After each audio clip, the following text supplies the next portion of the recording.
আসসালামু আলাইকুম দর্শক, এই মুহূর্তে আমরা আছি সেই আলোচিত দোয়েল পাখি আট, যার সাবেক নাম ছিল ক্রিস্টাল ক্রুজ। মালিকানা পরিবর্তন হওয়ার পরে তার নাম পরিবর্তন হয়েছে এবং অনেক সংস্কারের কাজও এই জাহাজে চলমান আছে।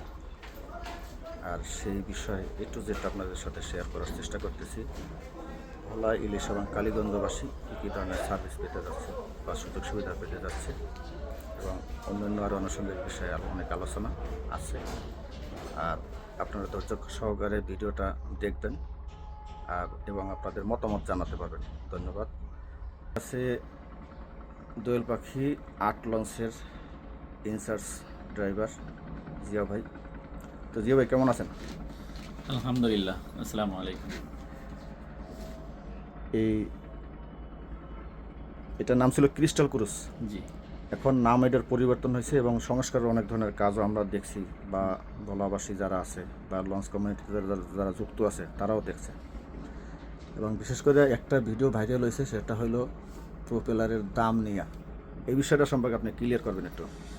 প্রোপেলারের দাম নিয়ে, প্রোপেলারের ব্যাপার হচ্ছে কি, আমি অল্প কথায় অনেক কিছু বুঝাই দিচ্ছি। আপনি এই প্রোপেলারটা হচ্ছে জাপানি সেটআপ। জাপানি একটা জিনিস আর বাংলাদেশি একটা জিনিস অনেক ব্যবধান আছে। জাপান থেকে একটা জিনিস যদি আনা হয়, তার ট্যাক্স, সরকারি ট্যাক্স, টোল এগুলো দিয়ে, এবং মালের গুণগত মানও ভালো। আমরা যেমন উল্লেখ করতে পারি ইন্টারমিডিয়েট শেপটা অনেক জাহাজে দেখা যায় যে মেরিন সেক্টরে অনেক জাহাজের ইন্টারমিডিয়েট শেপ ভেঙে যায়। আচ্ছা। তা আমরা দোয়েল পাখি সেবা দিতে যে যেন কোনো অবস্থাতে কোনো বিঘ্ন না হয়, সেজন্য ভালো জিনিস আনার চেষ্টা করি। যেমন আমাদের ইঞ্জিনগুলো সব আমাদের দোয়েল পাখি 1, 10, 8 সব উইসাই ব্র্যান্ড, যা বাংলাদেশের জন্য উইসাই ব্র্যান্ড একটা উল্লেখযোগ্য। এখন উইসাই ব্র্যান্ড এই আর এই যে পাংখা শেপ যেটার কথা বলা হচ্ছে বলতেছে, বা এটা নিয়ে অনেক কথা হচ্ছে, এই সেটআপটা হচ্ছে জাপানি। আচ্ছা, এই যে পাখার দাম যে বললো 60 লক্ষ টাকার পাখা, এইটার একটু ব্যাখ্যা দেবেন। না, শুধু পাখাই যে 60 লক্ষ টাকা তা তো নয়। পাখা, শেপ, লাইন, ব্লক বুশ, এরপরে সুকনের পাতা, একটা সেটআপ পুরো, যে একটা সেটআপ, পুরো সেটআপটার দামই 60 লাখ টাকা ধরা হয়েছে। সেটআপ এই যে একবারে এই যে ইলেকট্রিক হাইড্রোলিক সিস্টেম সহ আর কি, র্যাম ট্যাম সহ, এই পিছনে যে সেটআপটা আছে, হ্যাঁ, এগুলো সব সহ 60 লাখ টাকা ধরা হয়েছে। 2 ইঞ্জিনের, 1 ইঞ্জিনের তো না, 2 ইঞ্জিনের। ওইভাবে ওরা ওইভাবে করে বলে নাই, হ্যাঁ। যার কারণে মানুষের ভিতরে একটা বিভ্রান্তি তৈরি হয়েছে। হয়তোবা উল্লেখ করে বলতে পারিনি, যার কারণে। আপনি যদি ভিডিওতে যাইতেন, আমি আপনার পার্ট বাই পার্ট হিসাব করে দেখায় দিতাম। এরপরে লেবার কস্টিং, এরপরে বডি ফিটার কস্টিং, এটা তো মানে সেট আপ দিতে যেগুলো, এগুলো সবকিছু মিলেই 60 লাখ টাকা ধরা হয়েছে। টোটাল 60 লাখ টাকা। হ্যাঁ, 60 লাখ টাকা ধরা হয়েছে। আর আপনি একটা মনে করেন জাপানি মালের কি দাম সবাই ভালো জানে। জাপানি একটা শার্টের কি দাম, বাংলাদেশি একটা আপনি একটা জামা 300 টাকায় একটা জামা পাওয়া যায় বা গেঞ্জি পাওয়া যায়, আর 3000 টাকায় একটা শার্ট বা একটা গেঞ্জি পাওয়া যায়। আপনি যেরকম কিনবেন সেরকম। এখন এটা দোয়েল পাখি লঞ্চ কোম্পানি সবকিছু যথাসম্ভব চেষ্টা করে ভালো কিছু করার জন্য। যেমন লঞ্চ তো অনেক আছে, যেমন এই কোম্পানি শৌখিনতার জন্য স্টার্লিং আনছে। যাত্রীর দেশে 1500 লোকের ধারণ ক্ষমতার স্টারলিং ব্যবহার করতে পারে, এভাবে জন্য স্টারলিং আছে। স্টারলিং ইন্টারনেট ব্যবহার, অবশ্যই ইন্টারনেট। এখন এটা তার শৌখিনতা, যাত্রীদের ভালোবাসা, আভিজাত্য বলতে পারেন, বর্তমান সময় উপযোগী সিদ্ধান্ত বলতে পারেন। তো সেজন্য এখন যে যেরকম তা লাগায় ভাই। বাংলাও পাওয়া যায়, বাংলাও তো শেপ আছে। আপনারা যারা আছেন, অনেকে যারা মেরিন সেক্টরে আছেন বোঝেন, বাংলাও তো শেপ পাওয়া যায় কম দামের। এখন সে যারা বাংলা চালাচ্ছে তারা বাংলার হিসাব করেছে, হয়তো বা কমেন্ট করছে এরকম না। তারপরেও অনেকের অনেক ক্যালকুলেশন আছে, যেমন ওই যে কার্নিভাল ক্রুজও কিন্তু আপনার এই যে বাইরের সেটআপ নিয়ে আসছে, তারপরে তারা এই করে ভালো সার্ভিস দিচ্ছে। ভালো সার্ভিস দিতে গেলে আপনার ভালো জিনিস আনতে হবে, এটাই।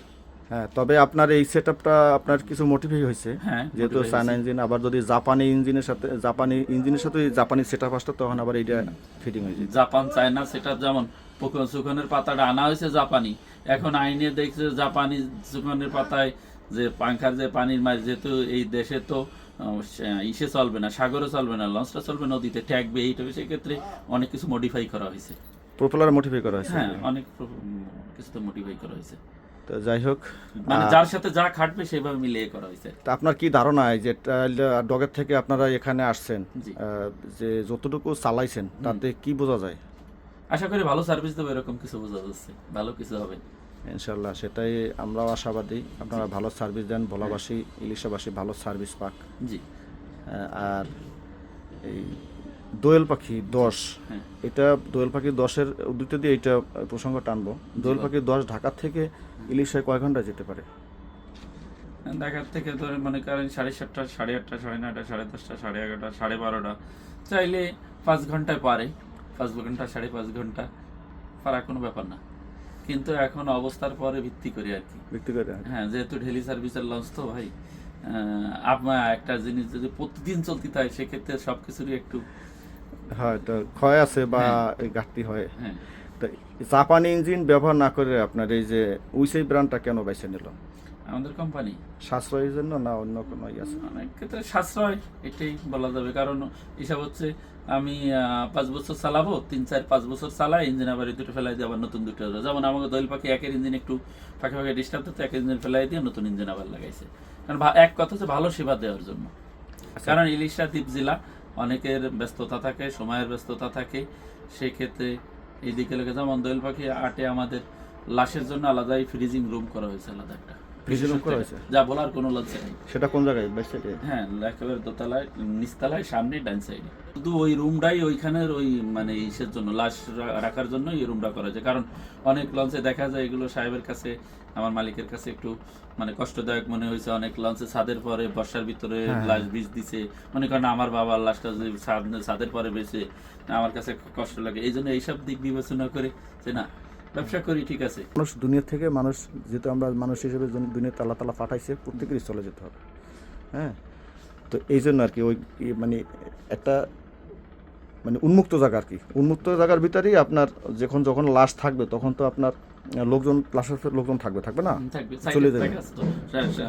রুমের বাইরে ওপেন স্পেস, ওপেন স্পেস আছে না? ওখানে ওপেন স্পেস আছে। কারণ হচ্ছে কি, অনেক লাশ দেখা যায় বরফ দিয়ে নিয়ে আসে, লাশ ভাই ফ্রিজ ওই যে গাড়ি নিয়ে আসে, এজন্য 5-7-5.5 ঘন্টার পথ, এরপরে নামায় আবার তার গন্তব্যে যাবে, আরো 2 ঘন্টার পথ হইতে পারে।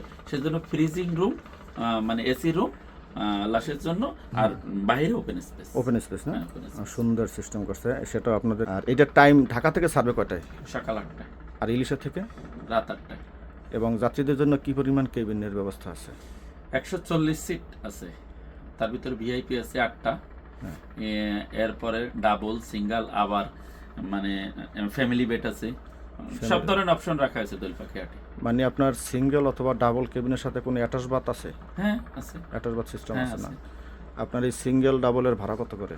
সিঙ্গেল 1000, ডাবল অ্যাটাচ বেড যদি যায় 1500। আচ্ছা আচ্ছা, ডাবল 2000, অ্যাটাচ বাথ হইলে 2500। আচ্ছা, এরপরে ভিআইপি 5000। এই ধরনের নানা মানে কয়েকটা অপশন আছে। আর যে বিজনেস ক্লাস চেয়ার থাকতেছে সেগুলোর ভাড়া কত? এখানে বিজনেস ক্লাস 400 আছে, 500 আছে। বিজনেস ক্লাস 500ই কাটা হবে সম্ভবত। আর নিচতলায় যে চেয়ারগুলো 400 টাকা কাটা হবে। 400 টাকা। ডেকের ভাড়া কত? ডেকের ভাড়া 300 টাকা। জি। আর এই যে আপনার ভিআইপির যে যেটা 5000 টাকা করছে, ওইটার সাথে টিকিট কয়টা থাকবে? ভিআইপি তো ভিআইপির ক্ষেত্রে 2 জনের পরে 3 জনও থাকে, অনেক সময় 4 জনও। ভিআইপিদের তো কোনো আটকানো হয় না, কারণ ভিআইপি তো ভিআইপি। হ্যাঁ, যাই হোক। তো আর পার্সন যাকে বলা হয়। আনুমানিক কতদিন লাগতে পারে কাজ? আশা করি রোজার আগে লাইনে যাব, আমাদের চিন্তা চেতনা আছে রোজার আগে যাওয়ার।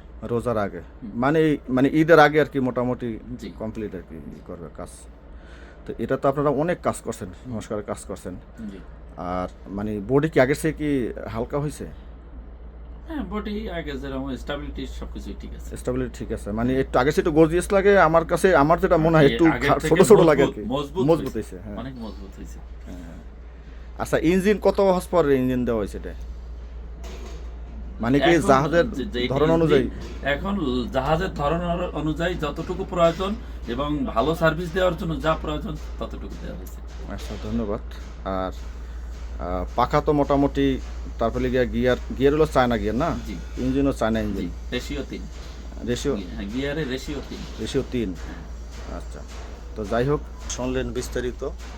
আর ভিডিওটা দেখবেন, আমি মাঝখানে ভিডিও একবারে A to Z ভিডিওতে আমি আপনাদেরকে দেখানোর চেষ্টা করব। ধন্যবাদ সবাইকে, আসসালামু আলাইকুম। আর দোয়েল পাখির সাথেই থাকুন, আর আমি জোর করে বলবো না, কারণ প্রত্যেকটা লঞ্চের কিন্তু আলাদা আলাদা সৌন্দর্য আছে। প্রত্যেকটা কোম্পানি চেষ্টা করে ভালো সার্ভিস দেওয়ার জন্য। আপনাদের যেটা পছন্দ আপনারা সেটাতে যাবেন, তবে প্রত্যেকটা লঞ্চের আলাদা মানে একটা অভিজ্ঞতা থাকে। হ্যাঁ, অভিজ্ঞতাও আছে এবং বিশেষত্বও আছে, এটা আপনারা যাচ করবেন।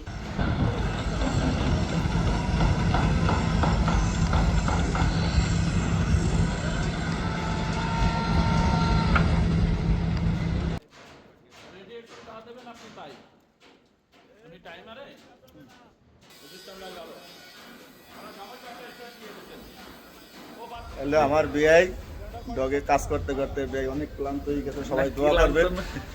আর দোয়েল পাখির হাটের কাজ করার জন্য দ্রুত লাইনে ফিরতে পারে এবং আপনাদেরকে যেন দ্রুত সার্ভিস দিতে পারে, সবাই দোয়া করবেন।